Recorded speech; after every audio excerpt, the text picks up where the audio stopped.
आपको लगता है वो वापस लौट के आएंगे और कुछ कायराना हरकत प्लान करेंगे? 101%। देखिए, जो मेरे सोर्सेज बता रहे हैं वो ये कह रहे हैं कि पाकिस्तान जो है कायराना हरकत करेगा और वो आइडेंटिटी क्लेम नहीं करेगा उसकी। तो एक उन्होंने सोर्स ये कहता है कि वो अफगानी पासपोर्ट के साथ में एक्शन करेंगे, जिससे कि अगर आतंकवादी पकड़े जाते हैं या मारे जाते हैं तो उनके पास में अफगानी पासपोर्ट मिलेंगे। भारतीय सेना ने मौलवियों को अपनी पीठ पर बिठा बिठा कर ऊपर तक पहुंचाया, क्योंकि हाई एल्टीट्यूड में एक्लेमेटाइज करना पड़ता है, सांस नहीं आती है। तो जो मौलवी जो नमाज जनाजा पढ़ने जा रहे थे, they couldn't have climb those Heights. तो जो जवान एक्लेमेटाइज थे भारतीय सेना के, उन्होंने उनको पीठ पे लादा और फिर हाइट्स को स्केल करके ऊपर लेकर गए हैं। वहाँ जाके मौलवी साहब ने नमाज जनाजा पढ़ी है पाकिस्तानी सोल्जर्स के लिए, और फिर उनको वहाँ पर फुल मिलिट्री ऑनर्स के साथ में इंडियन आर्मी ने दफन किया है। मैं आज चैलेंज करना चाहूँगा, दुनिया में ऐसी कौन सी आर्मी है जो ये काम करती है, जो कि मेरी भारतीय सेना ने करके दिखाया है।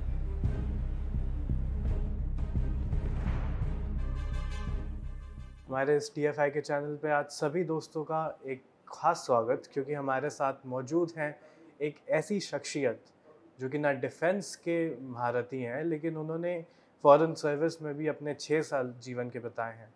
कर्नल मयंक चौबे जी हमारे साथ जुड़े हैं। आज पहला एपिसोड शूट करेंगे द कर्नल स्पीक्स का। इस एपिसोड के साथ, इस पूरे अध्याय के साथ हमारा ये ऑब्जेक्टिव रहेगा कि हम एक ऐसे वास्ट एक्सपीरियंस वाले व्यक्ति से ऐसी सारी चीज़ें, ऐसी सारी खबरें समझ सकें जो कि आम आँखों से कहीं छुप जाती हैं या कहीं नहीं मिलती हैं। कर्नल साहब का 30 साल डिफेंस और 6 साल का फॉरेन अफेयर्स में एक्सपीरियंस एक बहुत अच्छा स्वीट स्पॉट टाइप का उन्हें एक व्यक्ति बनाता है जो कि बहुत सारी चीज़ों को अच्छे से और ढंग से समझा सके। कर्नल स्पीक्स के पहले एपिसोड में कर्नल सर, आपका बहुत बहुत स्वागत। बहुत बहुत धन्यवाद जय प्रतीक जी। हिंद। आज का हमारा पहला सेगमेंट, मतलब भारत में कुछ महीने, कुछ नहीं, 1 महीना हो गया है ऑपरेशन सिंदूर का पहला एनिवर्सरी, पहला महीना का एनिवर्सरी कुछ चंद दिनों पहले बीता। ये एक लैंडमार्क ऑपरेशन है। इसको बहुत लोग कहते हैं कि ऐसा ऑपरेशन ना तो किसी न्यूक्लियर पावर्ड देश के अगेंस्ट आज तक हुआ, और अगर आगे होगा तो वो भारत से ही होगा। हमने एक न्यूक्लियर पावर्ड देश के बेसिस को मारा और 88 घंटे में उसको उसके पैरों पे लाके गिरा दिया। और इसमें सबसे महत्वपूर्ण बात जो मेरे को नज़र आई वो ये थी कि एक डॉक्ट्रिन चेंज की यहाँ पे बात हो रही है। पहले बहुत सारे आतंकी हमले इस देश ने झेले हैं, बहुत लोगों ने अपनी जान गंवाई है, और बहुत वीरांगनाएं इस देश ने देखे हैं। सबका बदला एक ऑपरेशन सिंदूर उसको बनाकर नाम दिया गया, और कहा गया कि अब से, इस वक्त से भारत की भूमि पे कोई भी टेररिस्ट अटैक अगर होता है तो वो एक्ट ऑफ वॉर माना जाएगा। ये एक बहुत बड़ा डॉक्ट्रिन चेंज है। आपकी इस पे क्या राय है? और आप, ये डिस्कशन ओपन कर दी मैंने, आप इसको ले सकते हैं। बहुत बढ़िया प्रश्न किया आपने प्रतीक जी। देखिए, आपने तो बात की है 88 घंटे की।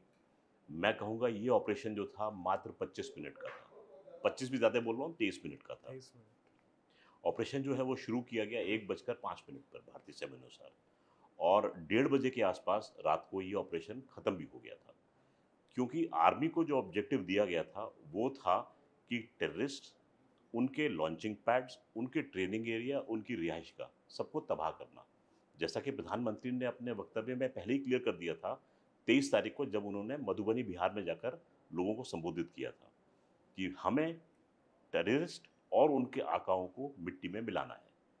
तो ये ध्येय दिया गया था फौज को। फौज जब मैं कहता हूँ, मेरा तात्पर्य है कि आर्मी, नेवी, एयरफोर्स या पैरामिलिट्री फोर्सेस भी इंक्लूडेड हैं।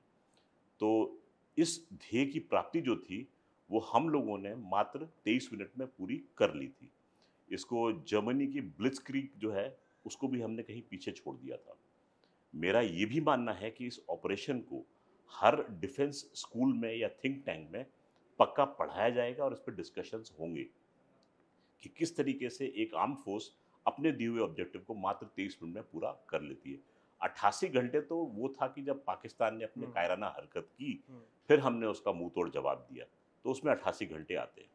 दूसरी बात आपने रखी थी कि डॉक्ट्रिनल शिफ्ट जो था, पहले आतंकवादी घटना होती थी तो हम उसमें क्या करते थे कि हम एक डोजियर बनाते थे, डोजियर बना के हम उसको पाकिस्तान को सौंपते थे, और पाकिस्तान उस पर टीका टिप्पणी कर कर हमको बताता था कि नहीं, ये आतंकवादी हमारे नहीं है, ये आपके ही होंगे या ये फ्रीडम फाइटर्स हैं। और हम उसकी बात को मान लेते थे। फिर हम गुहार लगाते थे वर्ल्ड पावर्स के पास में। अमेरिका को जाके बोलते थे कि देखो पाकिस्तान ने ये हरकत कर दी हमारे खिलाफ, हमारे इतने लोगों की जान इसमें चली गई है। लेकिन इस ऑपरेशन ने इस सब चीज़ को पलट कर रख दिया। अगर हम किसी भी घटना को लेके उसका जवाब देने की सोचते थे, तो पाकिस्तान के मिनिस्टर्स तक का स्टेटमेंट है कि हमारे पास में पाव-पाव के बम हैं। कि अगर भारतीय सेना ने कुछ भी कार्रवाई करने की कोशिश की तो हम न्यूक्लियर बटन को प्रेस कर देंगे, क्योंकि उनके पास में नो फर्स्ट यूज का ऑप्शन नहीं था। उनका था टोटल न्यूक्लियर डिटरेंस का, यानी किसी भी समय आने पर वो न्यूक्लियर बटन दबा सकते थे। हमारा ये था एज ए रिस्पॉन्सिबल डेमोक्रेसी, हम न्यूक्लियर बटन को पहले नहीं दबाएंगे, अगर हम पे हमला हुआ तो हम छोड़ेंगे भी नहीं। इस बार इस ऑपरेशन ने ये दिखा दिया कि न्यूक्लियर ब्लफ जो है पाकिस्तान का नहीं चलेगा। जैसे आपने बोला था, किसी न्यूक्लियर पावर नेशन पे किसी दूसरी न्यूक्लियर पावर नेशन का ऐसा अटैक जो न कभी देखा गया था और शायद कभी देखा जाएगा। तो भारत ने इस एक्शन से बहुत कुछ सिद्ध करके दिखा दिया। और एंड में आपको ध्यान होगा, जनरल राजीव घई का स्टेटमेंट था कि अगला एक्शन जो होगा वो होगा फियर्स एंड प्यूनिटिव। सो ये दो शब्द जो हैं they hold lot of value. यानी कि हमने ये ओपन रखा है कि अगर पाकिस्तान सोचता भी है कोई करने की हरकत, तो हम उसके खिलाफ उस समय भी एक्शन ले सकते हैं। We have not told them कि हम एक्शन कब लेंगे। ऐसा नहीं है कि हम एक्शन का वेट करेंगे, हम इस एक्शन को कभी भी लेने में समर्थ हैं। मतलब आप ये कहना चाह रहे हैं कि भारत फर्स्ट स्ट्राइक कैपेबिलिटीज तो हमेशा से रखता था, अब वो विलिंगनेस भी रखता है कि हम जी। पहले ठोकेंगे। जी। क्या ये आप कहना बिल्कुल, चाहते बिल्कुल। आपको ध्यान आएगा कि डिफेंस मिनिस्टर गए थे हमारे युद्ध पोत पर। हाँ जी। उन्होंने वहाँ पर नौसैनिकों को संबोधित करते हुए बोला था कि अगर हमने अपनी नेवी को यूज़ किया होता, तो पाकिस्तान 4 टुकड़ों में बँट गया होता। और फिर उन्होंने बोला था कि हमें मसूद अज़हर और हाफ़िज़ सईद जो है, वो सौंप दो। एक तरीके से भारत ने कंडीशन लेकर दी है बातचीत करने के लिए या बातचीत की तरफ बढ़ने के लिए, ये 2 आतंकवादी सरगना जो हैं, ये वो पहले हमें सौंपे जाएँ। तो इस समय भारत जो है वो चीज़ों को डिक्टेट कर रहा है। तो मेरे को तो बड़ा अच्छा लगता है देखते हुए कि इस समय हम जो हैं वर्ल्ड पावर बन के उभरे हैं। हम अपनी शक्तियों को कहीं भूल चुके थे, वो हमें हमारी शक्तियों को दोबारा से याद दिला दिया गया है। कुछ 200 साल हो गए हैं याद आते-आते।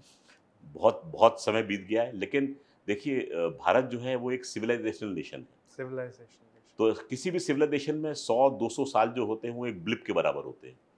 तो हम ये मान के चलें कि ठीक है, थोड़ी-सी पलक झपक गई थी, परंतु अब आँखें खुल चुकी हैं। कर्नल अंकल, मेरा आपसे एक ये सवाल कहें या चर्चा का मुद्दा कहें कि आपने कहा कि हम डिक्टेट करेंगे कि अब क्या होता है। 71 में भी हमारी मिलिट्री ने बहुत अच्छा परफॉर्मेंस दिया। मतलब ऐसा था कि एक भाग अलग हो गया, वेस्टर्न फ्रंट वो हार गए। तो कहीं न कहीं 71 में भी हमने जंग जीती, हमारी मिलिट्री ने बांग्लादेश अलग कर दिया, वेस्टर्न फ्रंट कब्ज़ा लिया, सब हुआ। और कहीं न कहीं इसके पैरेलल्स जो कि मेरे को नहीं लगता कि इस पॉइंट पे लॉजिकल है ड्रॉ करना, बट किए जा रहे हैं कि 71 की जंग भी हमने शिमला में जाकर याह्या खान को सौंप दी। हार दी थी, हाँ। और कुछ टुकड़ियाँ यहाँ हैं अभी इस देश में जो ये कह रही हैं कि ये जो ऑपरेशन में हमने सीज़ फायर को सम्मानित किया, मतलब उसको एक्सेप्ट कर लिया।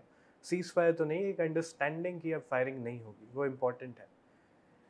तो कुछ लोग उसमें पैरेलल्स ड्रॉ करना चाहते हैं, उसको आप किस तरीके से क्लैरिफाई करना चाहेंगे? देखिए, जब हम 71 की जंग में गए थे तो हमारा ऑब्जेक्टिव कुछ और था। इस समय हमारा ऑब्जेक्टिव कुछ और था। जैसे कि मैंने पहले बताया, हमारा ऑब्जेक्टिव था आतंकवादियों को, उनके आकाओं को, उनके टेररिस्ट पैड्स को, लॉन्च पैड्स को, उनके ट्रेनिंग सेंटर्स को जहाँ वो स्थित थे, उन सबको हमने धूल में मिलाना था। वो हमने मिला दिया। ये हमारा ऑब्जेक्टिव था। 71 का ऑब्जेक्टिव कुछ और था, जिसमें कि एंड में जाकर बांग्लादेश का उदय होता है, लिबरेशन ऑफ बांग्लादेश उस समय होता है। तो ये ऑब्जेक्टिव दोनों के अलग-अलग थे। दूसरी बात थी कि वो फुल स्केल ऑपरेशन था, उसके अंदर में 93,000 युद्धबंदी हमने लिए थे उनके। और जैसा कि आपने बताया कि शिमला एग्रीमेंट में हमने भुट्टो को वो प्लेटर पे सौंप दिए, वो 93,000 जो सैनिक थे। साथ-साथ में आपको ये भी याद दिलाता चलूँ कि उस समय भारत के 54 ऑफिसर्स और अदर रैंक जो थे वो पाकिस्तान की जेल में थे। और वो वापस नहीं आए थे। वो आज तक वापस नहीं आए। उनको हम नाम देते हैं फॉरगॉटन 54 का। एक तरीके से हमने उनको बिसरा दिया। कहते हुए बड़ा अफ़सोस होता है कि हमारे ही देश के, हमारे ही सैनिक हैं और हमने उनको भुला दिया। तो ये बड़े शर्म की बात है कि आज जो है हम 93,000 तो दे गए, लेकिन अपने वापस नहीं। 54 जो है वो वापस लेने में हम हार गए। तो अगर हम युद्ध क्षेत्र में तो जीत गए, परंतु टेबल पर जैसे आपने कहा है हम वो जंग हार गए। इस समय स्थिति ये थी कि आपको ध्यान होगा जब जनरल घई ने प्रेस कॉन्फ्रेंस में ये कहा था कि पाकिस्तान के डीजीएमओ का मैसेज आया सुबह के टाइम पे कि हम आपसे बात करना चाहते हैं। वो बात हमारे डीजीएमओ ने कब की? दोपहर को 3:30 बजे, जब पाकिस्तान के डीजीएमओ ने गिड़गिड़ा कर बोला कि आप गोली मारना बंद कर दो। युद्ध बंदी की उन्होंने दरखास्त की थी और हमने इतना पॉइंट रखा था कि ठीक है हम गोली नहीं चलाएंगे। एक तरीके से उनको हमने एक अश्योरेंस दे दिया था कि हम गोली नहीं चलाएंगे। सीज फायर की बात हमने उनसे नहीं की। अंडरस्टैंडिंग थी, गोली नहीं। एग्रीमेंट था कि हम गोली नहीं चलाएंगे और वो हम उस पर कायल भी रहे। लेकिन पाकिस्तान एज एक्सपेक्टेड उस शाम को भी उन्होंने ड्रोन हमले किए थे। श्रीनगर तक उनके ड्रोन आए थे। जैसा कि डीजीएमओ ने कहा था, उनके मिलिट्री रेगुलर्स जो थे वो इन्फिल्ट्रेट करने की कोशिश कर रहे थे कश्मीर वैली में। तो पाकिस्तान अपनी हरकतों से बाज नहीं आएगा, इस समय भी बाज नहीं आएगा। वो कुछ ना कुछ हरकत ज़रूर करेगा। आप देख रहे होंगे इस समय टीवी पर उनके आतंकवादी नेता जो है, यूनियन डेजिग्नेटेड टेररिस्ट जो हैं, स्टेज पर आते हैं। उस स्टेज पर पाकिस्तान की, पंजाब की असेंबली के लीडर्स जो हैं वो स्टेज शेयर कर रहे हैं।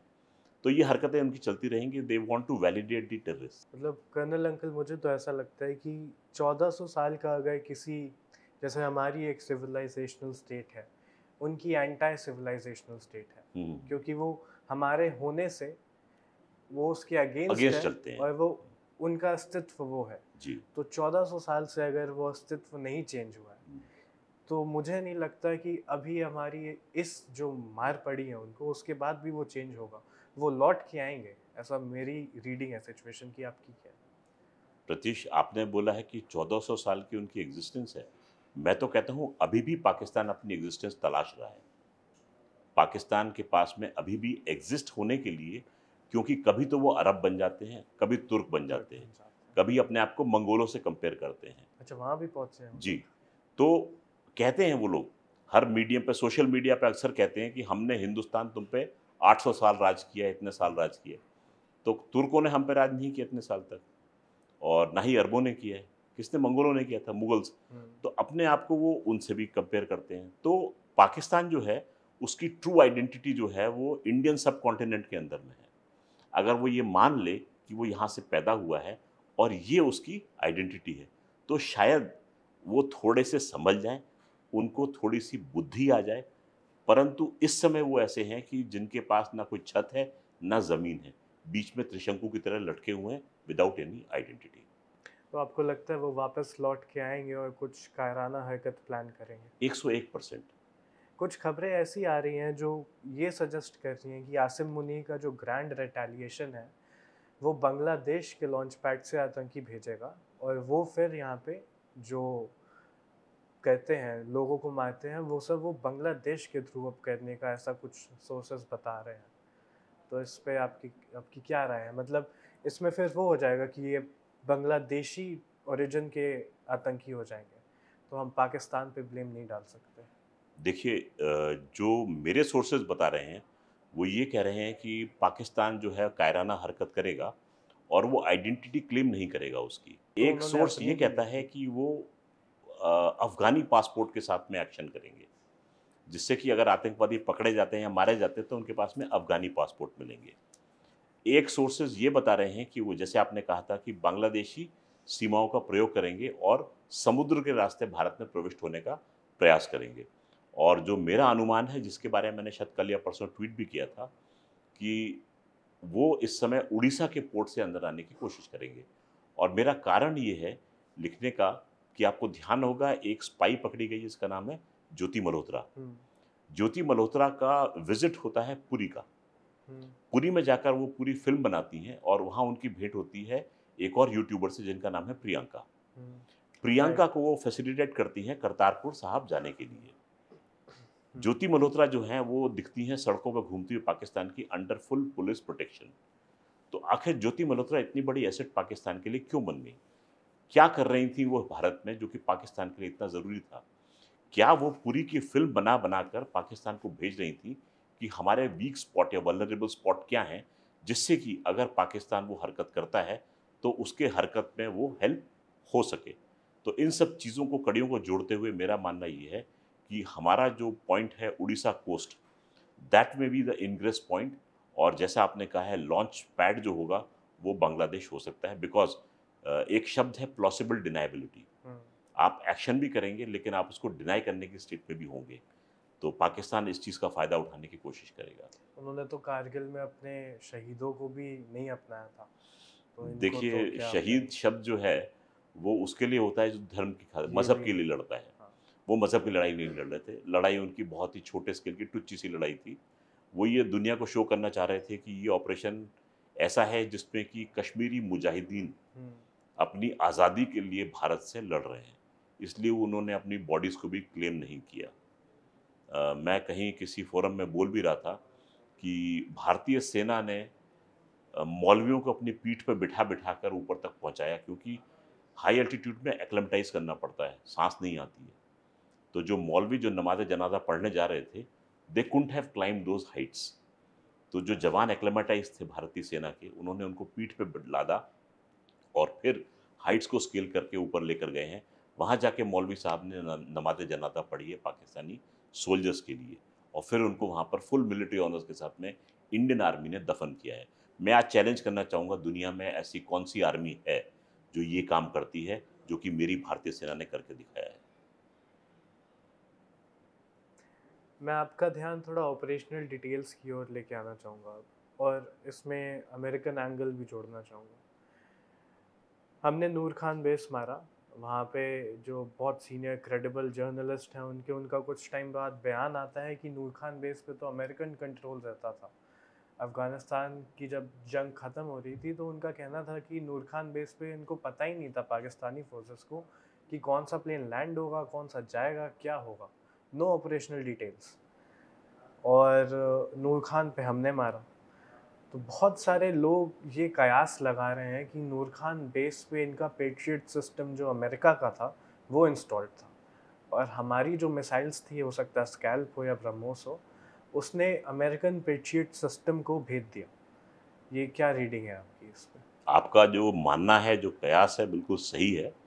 देखिए, नूर खान एयरबेस पे इवन पाकिस्तानी एयरफोर्स या उनकी आर्मी का जाना वर्जित था। No Pakistani could have entered Noor Khan airbase. मतलब ये अफ़गानिस्तान की जब जंग ख़त्म हो रही थी तब तक ये था कि अभी भी ऐसा माहौल है वहाँ? जी, अभी भी? और अभी भी ये माहौल था। सीआईए के ऑफिसर, सीनियर ऑफिसर्स, उनके चीफ आते थे, उनका प्लेन लैंड करता था, उनका प्लेन अंधेरे में जाके पार्क हो जाता था, और फिर पाकिस्तान के जो चीफ थे, वो जाके अंधेरे में उनसे प्लेन पे मुलाकात करके फिर वापस आते थे। That is very credible source जो कि इस चीज़ को बता रहे हैं, और जो आपके सोर्स ने बताया वो भी बिल्कुल ठीक बताया है, ऐसा ही होता था। अमेरिका ऐसा देश है कि अगर अपने एसेट्स कहीं रखेगा तो उसकी सिक्योरिटी की रिस्पॉन्सिबिलिटी जो है वो उस देश को नहीं देता। वो अपने एसेट्स को खुद प्रोटेक्ट करके रखता है, और कॉमन नॉलेज के ये कहती है कि पाकिस्तान में अगर अमेरिका के वो एसेट्स होंगे तो उनको प्रोटेक्ट करने के लिए वो पेट्रियट मिसाइल सिस्टम ज़रूर लगाएगा। जैसा आपका कहना है कि हमने उन सबको भेद के नूर खान एयरबेस को नष्ट किया, और वहाँ पर सो कॉल्ड अमेरिकन एसेट्स जो हैं वो भी तबाह हो गए थे। तो लाज़मी है पाकिस्तान का तिल मिलाना, और उसके ऊपर ट्रंप का गुस्सा दिखाना, तिल मिलाना। जैसे कोई छोटा बच्चा होता है, इसके हाँ। छोटे बच्चे के हाथ से अगर आप खिलौना लेके उसको तोड़ दें, तो वो हालत कहीं डोनाल्ड ट्रंप की मुझे देखने को मिली थी। मतलब जैसा जो टाइम इवेंट की जो स्थिति थी, उस जो टाइमलाइन थी, मतलब वाइस प्रेसिडेंट जेडी वैंस का एक दिन कहना कि उनका आपस का कॉन्फ्लिक्ट है, और केवल 15-16 घंटे बाद कहना कि नहीं, सिचुएशन बहुत अलार्मिंग हो गई है, फ़ोन लगाओ, फ़ोन लगाओ। इस 15 घंटे के दौरान क्या घटा, वो एक मिस्ट्री है जो कि हम केवल सोच सकते हैं और गेस कर सकते हैं। जी। बट कुछ ना कुछ तो अमेरिका को हार्म हुआ होगा, इसीलिए उसने इतने कॉल्स लगा दिए। पाकिस्तान के हार्म पे तो मतलब लॉजिकल नहीं है कि अमेरिका इतना बड़ा एक्शन लेगा। और आप अगर आपको ध्यान हो कि जब ये बहुत ज़ोरों पे चर्चा थी कि चगई और दूसरा किराना, किराना हिल्स चगई और किराना को मारा है में। हमने, उसके बाद यूरोप से एक प्लेन टेक ऑफ करता है। उस प्लेन की कहानी मैं आपसे जानना चाहूँगा। देखिए, जब हमने अपने मिसाइल्स, ड्रोन्स पाकिस्तान की ओर फेंके थे, उनके जवाब में, क्योंकि उन्होंने जो एक्शन हम पे लिया था, हमें उसको रिटेलिएट करना था। And we wanted to finish off those areas जहाँ से कि ये सब चीज़ शुरू हो रही थी। एंड साथ साथ में we wanted to call that nuclear bluff off. जैसे आपने बात किया दो एरियाज़ का, चगई हिल्स और किराना हिल्स का, मैं आपके दर्शकों को बता दूं कि 28 मई 1998 का दिन था जब पाकिस्तान अपने छः छः थे, 5 थे, मुझे पक्का ध्यान नहीं है, अंडरग्राउंड न्यूक्लियर ब्लास्ट करता है इन रिस्पॉन्स टू हमारे ब्लास्ट। ये करीब 20 या 25 दिन में ये ब्लास्ट हो गए थे। देखिए, पाकिस्तान जो इस समय उसकी स्थिति है और जो उस समय थी, पाकिस्तान अपने देश में सुई तक नहीं बनाता था। तो उसने क्या न्यूक्लियर एसेट्स बना लिए? That's a big question mark. चलिए ये मान के चलते हैं उसने बना भी लिए होंगे, उसके अपने होंगे, उसने उसको किया, धमाका किया। धमाका करने का एरिया जो था वो बलूचिस्तान प्रांत था। बलूचिस्तान प्रांत में चगई डिस्ट्रिक्ट था। चगई डिस्ट्रिक्ट में रश्को हिल्स में जाके उसने ये ब्लास्ट किए थे। रश्को हिल्स के आगे आता है चगई हिल्स। चगई हिल्स में कहते हैं कि न्यूक्लियर वॉरहेड्स का स्टोरेज था। एक नंबर 2 स्टोरेज जो था वो सरगोदा एयरबेस से 7 किलोमीटर की दूरी पर किराना हिल्स में था। सरगोदा हिल्स के पास, सरगोदा एयरबेस में F-16 एरोप्लेन जो थे वो स्टेशन थे। चगई हिल्स को फीड करने के लिए बलूचिस्तान और सिंध प्रांत के बॉर्डर पर जैकबाबाद एयरबेस था, वहां पर भी F-16 मौजूद थे। F-16 आपको पता है कि वो एरोप्लेन है जो कि न्यूक्लियर वेपन्स को कैरी कर सकता है। तो हम लॉजिक के साथ चलेंगे। जैसे आपने नाम लिया था एक प्लेन, तो यस, एक B-350 बीच मास्टर प्लेन जो था वो यूएस से 2 घंटे के अंदर टेक ऑफ कर जाता है। देखिए, पाकिस्तान में अगर कोई बाई चांस न्यूक्लियर या रेडिएशन लीक हुई तो क्या पेंटागन इतनी फास्ट एक्ट करेगा कि वो 2 घंटे के अंदर अपने इस इंपॉर्टेंट प्लेन को एयरबॉर्न कर देगा?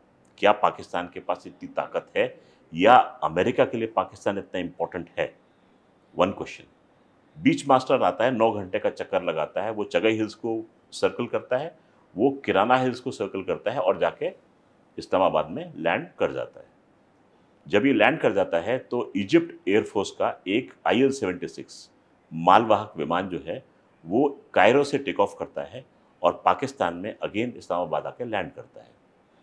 सामान क्या लाता है अपने साथ में? Boron carbide. बोरॉन कार्बाइड जो है वो केमिस्ट्री में सबको पता होगा कि न्यूट्रॉन्स के प्रोपोगेशन को डैम्प करती है। इस चीज़ का प्रयोग जो था, आपको ध्यान होगा, फुकुशिमा में जब एक्सीडेंट हुआ था तब भी प्रयोग किया गया था। नाइल डेल्टा में बोरॉन कार्बाइड का जखीरा है। अब आपसे प्रत्युषी में भी पूछना चाहूँगा, क्या पाकिस्तान के पास में इतनी डिप्लोमेटिक हेफ्ट है कि वो एक प्लेन लोड बोरॉन कार्बाइड का इजिप्ट से बोल के इतनी जल्दी अपने यहाँ मंगा सके? कतई नहीं। तो कहने का तात्पर्य ये है कि ये दो चीज़ें। अब तीसरा और आपको ध्यान होगा कि जब भारत ने लॉन्च किया था ऑपरेशन सिंदूर, उससे पहले टर्किश एयरफोर्स का एक मालवाहक विमान जो था वो पेशावर बोल रहा हूँ, रावलपिंडी के एयरफोर्स पे बेस पे खड़ा हुआ था। जब लोगों ने तहकीकात करनी शुरू की वो क्यों आया है, तो स्टेटमेंट ये आया कि वो रिफ्यूलिंग के लिए आया है। अब आप सब कड़ियों को जोड़ते चलिए कि क्या वाकई में पाकिस्तान के पास में अपने न्यूक्लियर एसेट्स थे, या वो एसेट्स नेटो के थे और ये टर्किश विमान जो है वो उन नेटो एसेट्स को वहां पर खाली करने के लिए आया था। हमने ऐसा तो नहीं किया कि चगई हिल्स और किराना हिल्स पे जो हमने काम किया उसकी वजह से न्यूक्लियर एसेट्स जो हैं वो नेटो के तबाह हो गए। और जैसे आपने नाम लिया था नूर खान एयरबेस का, तो नूर खान एयरबेस से सटा हुआ एक इलाका है जहाँ पर कि एक HVAC वेंट, एयर कंडीशनर के लिए वेंट लगा होता है, वो था। और हमारी जो मिसाइल थी उस वेंट के थ्रू अंदर जाती है, ब्लास्ट होती है, एंड द एंटायर फैसिलिटी जो है वो कोलैप्स कर जाती है। पाकिस्तान जो है बुलडोजर्स का प्रयोग करता है, उसको लेवल कर देता है। लोगों की वहाँ पर ये भी नहीं चेक करता कि कितने लोग अंदर थे, जिंदे बचे कि नहीं बचे, उसको लेवल करके उसको वहाँ पर सीमेंट का काम शुरू कर देता है। पाकिस्तान से यू कैन एक्सपेक्ट अपने लोगों को वो खुद ही ख़त्म करके उनको बरी कर सकता है और उनके बारे में कुछ पूछ नहीं सकता। मेरा मानना यह है कि उसके नीचे एक American command and control centre मौजूद था, और वो एक या दो कमरे का नहीं है, it was a big serial rooms का कनेक्शन, एक सेट था जो कि ज़मीन के नीचे सिक्योर था। पाकिस्तान के पास में इतनी टेक्नोलॉजी नहीं है कि वो इतना बड़ा सोफिस्टिकेटेड चीज़ बना सके। तो इन सब चीज़ों से पता लगता है कि वहाँ पर जो एसेट्स जो थे वो हमने यूएस के हार्म किए हैं, पाकिस्तान के नहीं है। इसीलिए ट्रंप महोदय का जंप मारना, गुस्सा होना जो है वो वाजह है।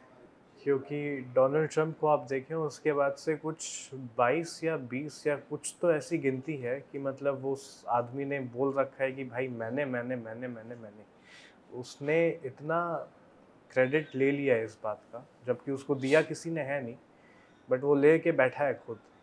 और आयरॉनिकल बात है, खुद के घर में कंट्रोल नहीं हो रही है आग, जो अभी लॉस एंजलिस में लगी हुई है, वो भाई साहब से कंट्रोल नहीं हो पा रही है, बट उसने इंडिया पाकिस्तान में वॉर रुकवा दी। एक और ऑपरेशनल डिटेल जो मैं आपसे जानना चाहूँगा, जब पहले दिन हमने आतंकी बेसिस पे हमला किया था, उस टाइम हमने उनको नम नहीं किया था। जो एयर डिफेंस सिस्टम है पाकिस्तान के, उस पे हमने पहले नहीं मारा था, बट क्योंकि अब डॉक्ट्रिन चेंज हो चुकी है, तो क्या आपको लगता है कि अगला हमला जब हम करेंगे, अगर करते हैं आतंकी बेसिस पे भी, तो पहले हम पाकिस्तानी डिफेंस सिस्टम्स को नम करेंगे, उसके बाद हमला करेंगे, या अभी भी हमारे हमले केवल टारगेटेड और प्रेसाइज होंगे? देखिए प्रतीश जी, आपने जो प्रश्न किया है, मेरा ध्यान जाता है हमारे CDS का बयान जो कि उन्होंने SCO समिट के दौरान एक प्रेस को, ब्लूमबर्ग को दिया था। हाँ जी। जिस पर देश में बड़ा बावेला मचा था। हाँ। कि उन्होंने क्या बात कर दी है। हाँ। देखिए, प्रेस जो होती है वो सेंसेशनल न्यूज़ को पकड़ना चाहती है। जो CDS ने बात की थी कि हमारे जो प्लेन्स थे वो डाउन थे। प्लेन्स डाउन होने का ये मतलब नहीं होता है कि उनको शूट करके डाउन कर दिएगा। They were not shot down, they were down. That means कि धरती पर मौजूद थे, यानी उनको प्लेन ने टेक ऑफ नहीं किया था। जो मेरा अनुमान है कि बालाकोट एक्सपीरियंस के बाद में, देखिए पाकिस्तान जो है एडवर्सरी है और अपनी रक्षा का हर काम वो करेगा। तो पाकिस्तान जो था वो तैयार था कि भारत जो है एयर के रास्ते हमला कर सकता है, और हम हमला करेंगे एक स्टैंड ऑफ डिस्टेंस लेके, यानी अपने देश की बाउंड्री के अंदर से करेंगे। So their systems were ready to take on such a threat. जब उनके सिस्टम्स रेडी हैं तो वाइज थिंग क्या होती है कि हम अपने प्लेन्स को एयरबॉर्न ना करें। Then the CDS said that we change the tactics. Otherwise normal course में हम क्या करते, अपने प्लेन्स को ऊपर उठाते। उस समय पाकिस्तान का एयर डिफेंस मौजूद था, वो हमारे प्लेन्स को शूट डाउन कर देता। So the CDS said we change the tactics. तो हमने क्या टैक्टिक्स चेंज की, हमने उनके एयर डिफेंस सिस्टम को पहले नेस्तनाबूद किया। जब उनके एयर डिफेंस सिस्टम नेस्तनाबूद हो गए, तब हमारे प्लेन्स जो है वो एयरबॉर्न। देन ही सेड कि there after all our planes were in the air. We rectified some mistakes, हाँ, टैक्टिकल जो था वो हमने उसको रेक्टिफाई किया। उस पे मुझे ये हंसी आती है कि पाकिस्तान ने क्लेम किया था it was the most intense air battle ever fought, और एक्चुअली टैक्टिकल ऑपरेशंस से खबर ये निकल के आई कि हमने फेक ड्रोन्स भेजे थे जो उनको लगा कि राफेल्स हैं। हाँ, हमने शायद PTA भेजे थे, पायलटलेस टारगेट एयरक्राफ्ट जो होते हैं, वो शायद भेजे थे, या जो भी भेजे थे, और पाकिस्तान उससे ही लड़ के, उसको लग रहा था कि बहुत हमने खत्म कर इंटेंस दिया। एयर बैटल हो गया। तो जो किस पे है, ये जो उन्हीं पे है। देखिए पाकिस्तान जो है, it's not a country, it's a big joke. देखिए 71 की वॉर होती है, 71 की वॉर में पाकिस्तान दो फाड़ हो जाता है और एक नया देश पैदा होता है जिसका नाम था बांग्लादेश। आप किसी पाकिस्तानी से पूछिए, उनके मुतालबा पाकिस्तान में ये पढ़ाया जाता है कि 1971 की जंग भी वो जीते थे। अच्छा। अब उनसे लॉजिक पूछें कि भाई तुम्हारा देश तो दो टुकड़ों में बट गया था, तुम जीते कहाँ से? जी वो तो बंगाली थे, वो अलग होना चाहते थे, वो तो अलग हो गए, परंतु वेस्टर्न फ्रंट में जो थे वो तो हम जीत गए थे। तो पाकिस्तान जो है ऑन पेपर अब तक जितनी जंगें लड़ा है, 65 की, 71 की और 99 की कारगिल भी वो जीता है, और ऑपरेशन सिंदूर तो वो पक्का जीता है। आपने देखा नहीं था उनके क्रिकेटर थे आफरीदी, हाँ हाँ सड़क पर निकले हुए थे विजय घोष करते हुए। उनसे पूछो अगर आप जंग जीत गए तो फिर इंडस वाटर ट्रीटी बहाल क्यों नहीं हो रही है आज तक? एग्जैक्टली जी अभी लेटेस्ट डेटा के अनुसार जो सियालकोट में मराला हेडवर्क है, वहाँ पे चिनाब का फ्लो 90% से डाउन है। बिल्कुल बिल्कुल। और खरीफ सीजन आ चुका है, जी। सोइंग स्टार्ट हो गई है। स्विंग स्टार्ट हो चुकी, खत्म हो गई है स्विंग। जब इनको हार्वेस्ट करना पड़ेगा, जी। जब इनको निकालने हैं, वो शायद अगस्त का महीना होगा, अगस्त तक। बिल्कुल। अगर मॉनसून उतना अच्छा नहीं आया, हम्म। क्योंकि उस रीजन में बहुत बार मॉनसून इफेक्ट होता है, तो इस बार तो ठंड में खाने के लाले पड़ जाएंगे फिर। प्रतीश जी देखिए, पाकिस्तान में जो कल्टीवेशन होता है, हमारे यहाँ क्या होता है कि हमारे पास में पानी को स्टोरेज करने की फैसिलिटी है। हम्म, पाकिस्तान में run of the mill water जो है वो यूज़ करते हैं, यानी सिंधु नदी से जो पानी नीचे बह के आता है, उस पानी को हमने निकाल लिया, उससे सिंचाई कर दी और बाकी पानी जो है वो बह रहा है। अरब महासागर में जाके मिल गया। पाकिस्तान में वाटर स्टोरेज की कोई फैसिलिटी है नहीं, उन्होंने बनाई नहीं, क्योंकि जो पैसे मिले होंगे वो उनके पॉलिटिशियंस और उनकी आर्म्ड फोर्सेस के जनरल साहब जो है वो पॉकेट कर गए होंगे। तो पाकिस्तान की जनता को उन्होंने मरने के लिए छोड़ दिया। खरीफ फसल का आपने जिक्र किया, खरीफ फसल की सोइंग जो है वो तो पूरी हो गई थी, लेकिन खरीफ की फसल जो है वो वाटर हंग्री क्रॉप है, उसको पानी बहुत चाहिए। इस समय जो सिंधु घाटी में, जो सिंधु नदी में पानी जो जा रहा है वो इरेटिक जा रहा है। जैसे आपने बोला, चिनाब का फ्लो जो है वो नीचे घट गया था, और वहाँ के किसान जो थे उन्होंने वीडियो बना बना कर पोस्ट किए हैं सोशल मीडिया पे, बताते हुए कि कितना पानी नीचे जा चुका है। दूसरा क्या था कि हमने बड़ा सोचे समझे तरीके से डीसिल्टिंग का प्रोग्राम चला के रखा था, तो हमने अपनी वाटर स्टोरेज कैपेसिटी को एनहांस कर दिया, जिससे हमको ये काम मिला कि हमने गेट्स को किया बंद, अपनी स्टोरेज फैसिलिटी में स्टोर को बढ़ाया, और जब हमारा मन किया हमने नीचे से डीसिल्टिंग की और लोअर गेट्स को खोल दिया, जो मक जो है हमने उसको जाने दिया। आपको जानकर आश्चर्य होगा कि हम इस डर से 1960 से लेकर अब तक लोअर गेट्स को खोलते ही नहीं थे कि हम ये सिल्ट जो है वो बेचारे पाकिस्तान के पास ना भेजें। तो ये तो हमारी सोच चल रही थी। फॉर्चुनेटली इस बार हमने थोड़ा सोच समझ के डिसीजन लिया, और जैसे आपने बोला खरीफ की फसल जो है, देखिए पाकिस्तान की जो 60% एक्सपोर्ट है वो है उनकी कॉटन। उसके ऊपर उनके मिलियंस ऑफ काश्तकार यानी किसान जो हैं वो डिपेंडेंट हैं। कॉटन की जो है कटाई जो है, हार्वेस्टिंग सीजन जो है वो अगस्त का महीना है सिंध में, और अक्टूबर मेजर मंथ है जबकि पंजाब में कटती है। अब आप देखते जाइए, जून चल रहा है, जुलाई अगस्त, अगले 60 दिनों के अंदर पाकिस्तान में त्राही त्राही मचेगी, क्योंकि कॉटन की पैदावार जो है वो हिट लेगी। 60% आपका एक्सपोर्ट अगर हिट लेगा, आपकी इकोनॉमी तो वैसी फटे हाल है। यानी इस समय वो रोटी से महरूम थे, पानी से भी महरूम हो गए हैं, और उनके सर के ऊपर से जो छत है सिक्योरिटी की वो भी जा चुकी है। क्योंकि इतना वॉलेटाइल है ही सिचुएशन पहले से जी उसमें सिंध वर्सेस पंजाब का एंगल जो कि हमेशा से एक रहा ही है उस इलाके में, अब तो उसने एक और नई ऊंचाई ले ली है। सिंध के लोग बहुत गुस्से में हैं। जी तुम पहले ही पानी ले लेते, अब तो आ भी नहीं रहा है, जो भी थोड़ा बहुत भी है वो तुम्हारे पास ही है, हम क्या करेंगे। तो सिंध की जो ये आग है लोगों के अंदर, वो भी कहीं ना कहीं निकल के आ रही है। मैं एक दिन खबर पढ़ रहा था कि होम मिनिस्टर का होम जला दिया सिंध में। देखिए पाकिस्तान ने ना बड़े सोचे समझे तरीके से, आपको ध्यान होगा कि कई फोटोग्राफ्स और कई मीम्स बने थे जब उनके आर्मी चीफ जो है वो पंजाब की चीफ मिनिस्टर के साथ में देखे गए थे, और वो किस लिए जा रहे थे? ग्रीन पाकिस्तान के प्रोजेक्ट पे काम करने के लिए। भाई जिस आदमी का काम अपनी सेनाओं को सुसज्जित करने का है, उनको ट्रेनिंग कराने का है, वो इस समय जाके ग्रीन पाकिस्तान जो है वो चीफ मिनिस्टर ऑफ पंजाब के साथ में सेलिब्रेट कर रहे थे। खैर जाने दीजिए उनका पर्सनल मामला, जो भी कर रहे थे वो। उनका प्लान ये बना है कि चोलिस्तान डेजर्ट जो कि साउथ पंजाब में मौजूद है उसको हमने ग्रीन करना है। उसको ग्रीन करने के लिए जो पानी सिंध को जाता है उसको डाइवर्ट करके चोलिस्तान डेजर्ट में दिया जाए। अब सिंध का जो पानी है, अगर सिंध में वो 5 एकड़ की ज़मीन को इरिगेट करता है तो चोलिस्तान डेजर्ट में वो 1 एकड़ की ज़मीन को इरिगेट करेगा। बहुत वाटर इंटेंसिव है। वाटर इंटेंसिव है। तो सिंध की जनता जो है वो सड़कों पे आ गई थी और लाहौर से कराची जाने वाले हाईवे को उन्होंने जाम कर दिया था, ट्रकों को आग लगा दी थी, क्योंकि दे वांटेड वाटर।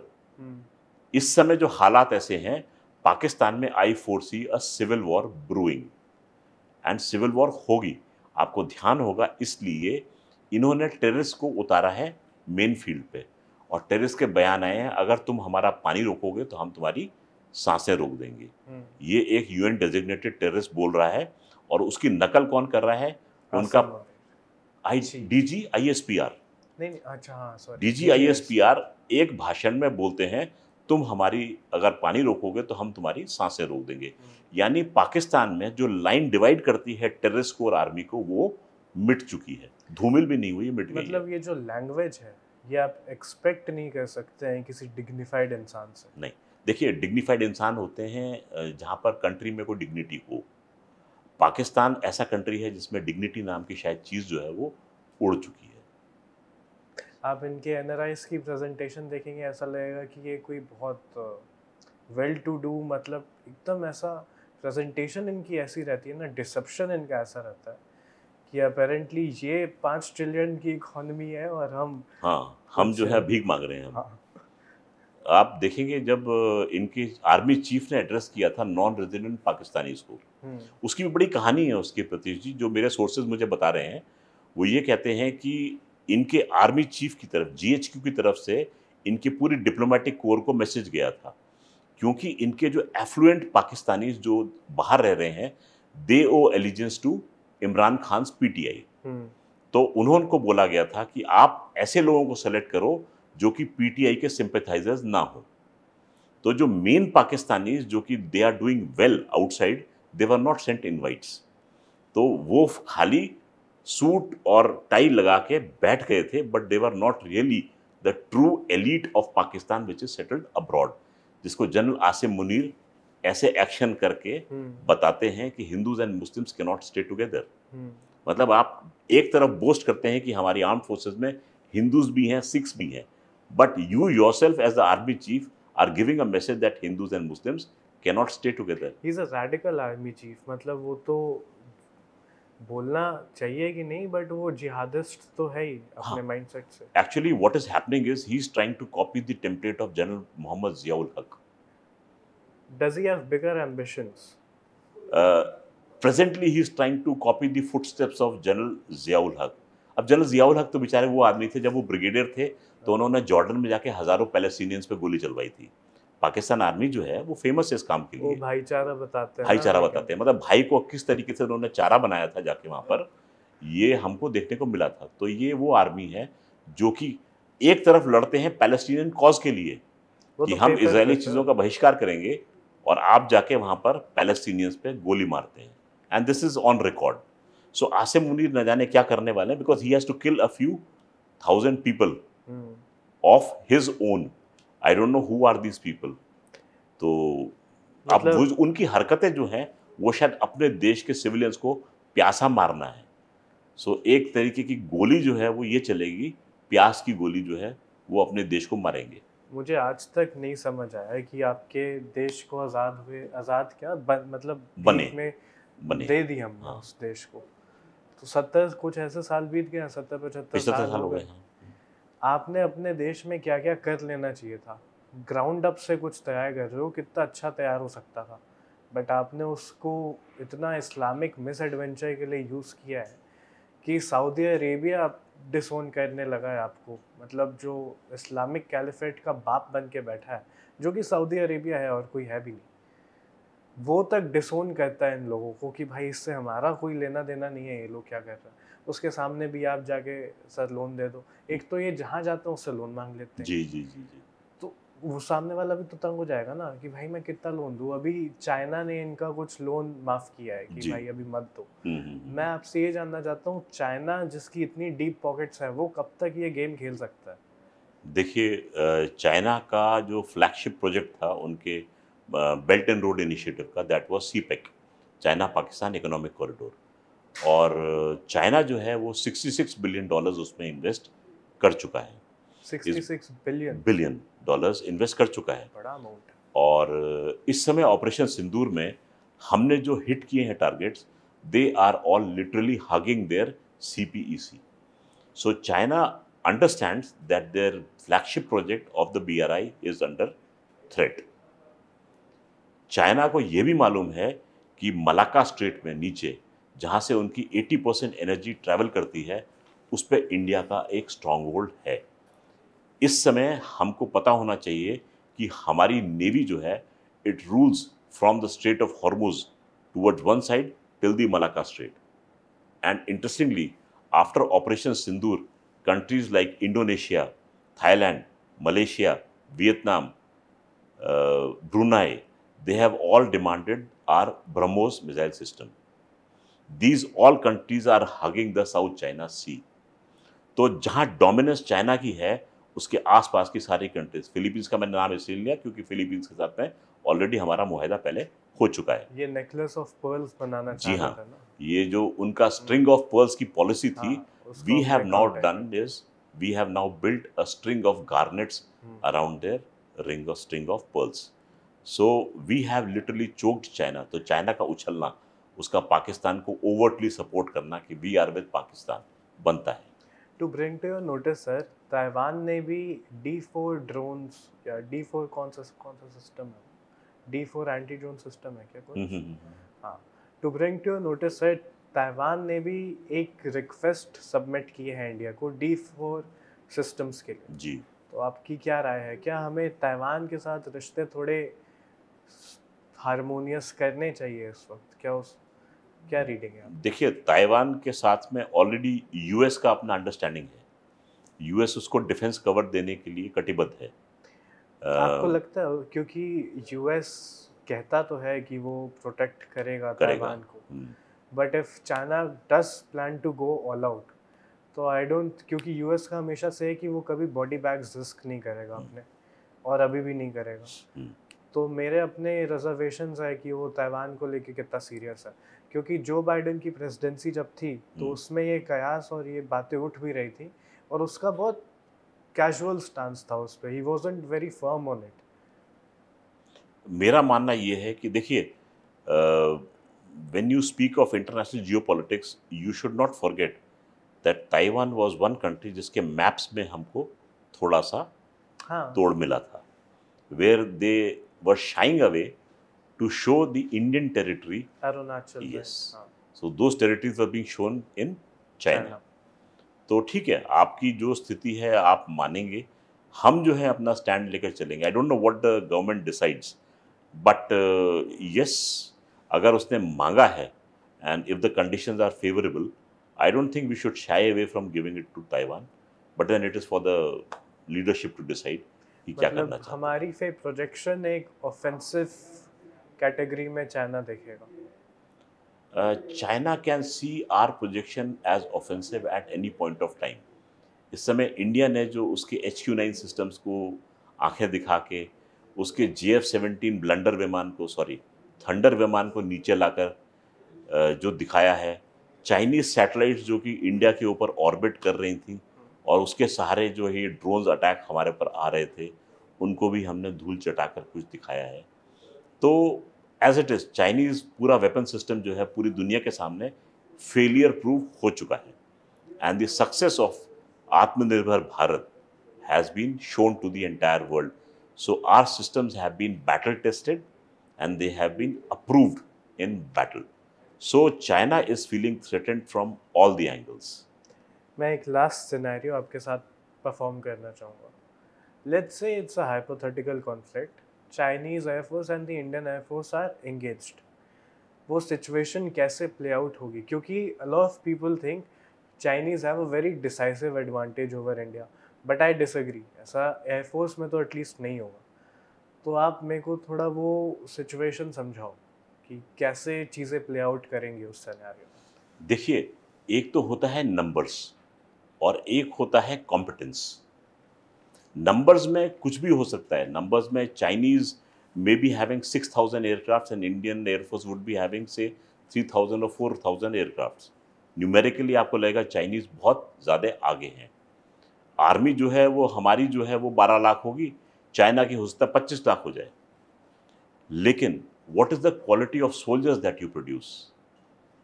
भाई 62 की वॉर में जब इंडियन सोल्जर के पास में बेसिक एमिनिटीज नहीं थी, तो आपको ध्यान होगा मेजर शैतान सिंह की कंपनी ने 3000 चाइनीज के असॉल्ट को अकेले रोक के रखा था।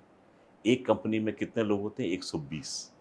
120 लोगों ने 3000 को रोक के रखा था। ये 62 की बात है, जब हमारे पास में ना मॉडर्न वेपन सिस्टम्स थे, ना हमारे पास में प्रॉपर क्लोथिंग था, ना प्रॉपर ट्रेनिंग ही हो पाई थी, क्योंकि हमारी आर्मी जो थी वो सिविल ड्यूटीज में लगी हुई थी। रोड बनाना, खेती करना, इस काम में आर्मी को लगाया हुआ था। ये फॉरेन मिनिस्टर कौन था उस टाइम पे? कृष्ण मेनन थे। हाँ, कृष्णा मेनन के जो एकदम फैसिनेटिंग स्टोरीज हैं उस टाइम, वो भी अपने आप में एक अलग डिस्कशन। तो नेहरू जी तो कहते थे ना कि हमें आर्मी की जरूरत क्या है। नेहरू का ये भी कहना था आई गेस कि लद्दाख में तो कुछ उगता नहीं है, तो क्यों ले। जब अक्साई चिन चला गया तो उन्होंने बोला वहां तो not a single blade of grass grows, तो चला गया, कोई बात नहीं है। खैर ये तो महान लोग थे ये। बट देन अगर आप एयरफोर्स को कंपेयर करेंगे, देखिए एयरफोर्स को प्लेन को टेक ऑफ करने के लिए एक एल्टीट्यूड की ज़रूरत होती है, और अगर आपका प्लेन हाई एल्टीट्यूड से टेक ऑफ कर रहा है तो आपकी एफिशिएंसीज जो होती हैं वो डाउन हो जाती हैं। ऐसा होता क्यों है? क्योंकि आपको प्लेन जो है वो अपनी ऑक्सीजन लेके अपने आप को फायर करता है। एयर इंडिपेंडेंट तो होता नहीं फ्यूल, उसका ऑक्सीजन चाहिए। ऑक्सीजन जो है वो हाइट पर कम होती है। इंडियन प्लेन्स जो है वो टेक ऑफ कहाँ से करेंगे? आदमपुर एयरबेस से, श्रीनगर से, अवंतीपुरा से। हमारे जितने भी एयरबेसेस हैं वो प्लेन्स में हैं। तो इंडियन एयरक्राफ्ट जो टेक ऑफ करता है वो फुल वेपन लोड के साथ में और फुल फ्यूल के साथ में लोड टेक ऑफ करता है। चाइना का प्लेन जो है वो 50% कैपेसिटी पे टेक ऑफ करेगा। चाइना के पास में एक मेजर एयरबेस था स्कार्दू, जो कि पाकिस्तान के गिलगित बाल्टिस्तान में है। इंडिया ने सबसे पहले स्कार्दू को निकाला है। तो इस समय चाइना के पास में टेक ऑफ करने के लिए तिब्बत के अलावा और कोई जगह ही नहीं है। और तिब्बत से मान लीजिए स्टिमुलेशन में वो टेक ऑफ कर जाएगा तो उसके पास में ना वो कैपेबिलिटीज हैं कि वो इंडिया में डीप स्ट्राइक कर सके। कहाँ, मतलब जो स्टैंड ऑफ डिस्टेंस से वो मारेगा तो वो रेंज कहाँ तक कवर करेगा? ऐसा है कि देखो इस समय आकाश तीर नाम का सिस्टम जो है वो इंडिया के बॉर्डर्स पे लगा हुआ था। टोटल 455 आकाश तीर सिस्टम्स डिप्लॉय होने हैं मार्च 2026 तक। इस समय इंडिया ने केवल 204 सिस्टम्स डिप्लॉय किए हैं। 204 में हमने पाकिस्तान का बैंड बजा दिया है। सारे अब हमारे अभी तो 251 और लगने बाकी हैं जो कि इस बॉर्डर में लगेंगे। The borders will become impregnable. China का प्लेन उड़े तो सही, टेक ऑफ करेगा तो नीचे जाएगा। You can not catch the Indian military might at this point of time. Navy को कंपेयर करो, Indian navy rules the Indian ocean. इस समय अमेरिका को जरूरत है हमारी नेवी की। ऑस्ट्रेलियन नेवी किसी काम की नहीं है। जापानीज नेवी आपको पता है क्या स्ट्रेंथ है। American navy yes numerically very very strong, but ये वो नेवी है जिसका हुतीज ने बैंड बजा दिया था। इनका शिप टर्न करता है तो ये 2 प्लेन नीचे गिर जाते हैं। मतलब मैं वो सुन के हैरान था कि भाई स्कूटर चला रहा था क्या? उसके शिप पे F-18 रखे थे, क्या था शाफ्ट मारी, F-18 नीचे गिर गए। मैं क्या स्कूटर चला रहा था क्या? तो पता नहीं कौन। Not to worry. इस समय भाई साहब we have become a great super power and लोगों को घबराना चाहिए इस समय। आप कैसे क्लासिफाई करेंगे, रीजनल सुपर पावर या फिर on to being we are देखो अभी G7 का समिट हो रहा है, उसमें इनवाइट तुमने मोदी जी को इनवाइट किया है और मेरे सोर्स ये कह रहे हैं कि जस्टिन ट्रूडो की तरफ से इनवाइट आया है, not the current prime minister. तो कनाडा ने थूक के चाटा है।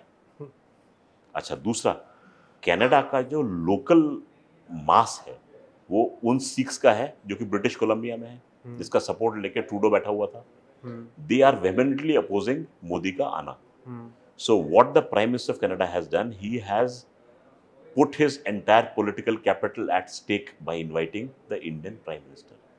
यानी कि Indian Prime Minister is so important that that man is ready to risk his entire political capital. So you understand the might. We are not going there just to shake hands. We are going there because somebody is holding our hand and we are moving along with that person. We are not just requesting कि हमको जगह दे दो. Somebody is making place for us and then we are occupying the chair. So we have arrived. और discussions तो ऐसी हैं कि they are endless, but I guess आज के लिए हम इसको यहाँ पे स्थगित करते हैं। और कर्नल स्पीक्स में मयंक चौबे सर आते रहेंगे, हमारे साथ बातचीत करते रहेंगे, ज्ञान विवरण होता रहेगा और हम ऐसी ऐसी चीज़ों पे भी चर्चा करेंगे जो कि कहीं अनहर्ड हो जाती हैं। जैसे ईरान का भी मुद्दा आजकल बहुत मतलब चरम पे है। तो बहुत सारी चीज़ें हैं दुनिया में बात करने के लिए। तो आप सब लोग सहयोग बनाएं, लाइक शेयर सब्सक्राइब अगर हो सके तो प्लीज़ करें। और सर को उनके एक्स हैंडल पे जाके अपना प्यार दिखाएं और हमारा एक्स हैंडल भी हम डिस्क्रिप्शन में दे देंगे। जय हिंद, वंदे मातरम। Sir, any last words? बस thank you so much Pratish, आपसे बात करके बहुत अच्छा लगा। इतना जागृत यूथ है हमारा। ये कहिए मोदी जी ने बोला था 56 इंच की छाती, आज शायद मेरी 58 इंच की हो गई हो। आपके प्रश्नों को देखते हुए, क्वालिटी ऑफ क्वेश्चंस को देखते हुए, आपकी सोच को देखते हुए, I think you deserve a salute and I really appreciate the questions that you have put across. I am very happy to continue speaking to you on these topics. Thank you so much. Jai Hind.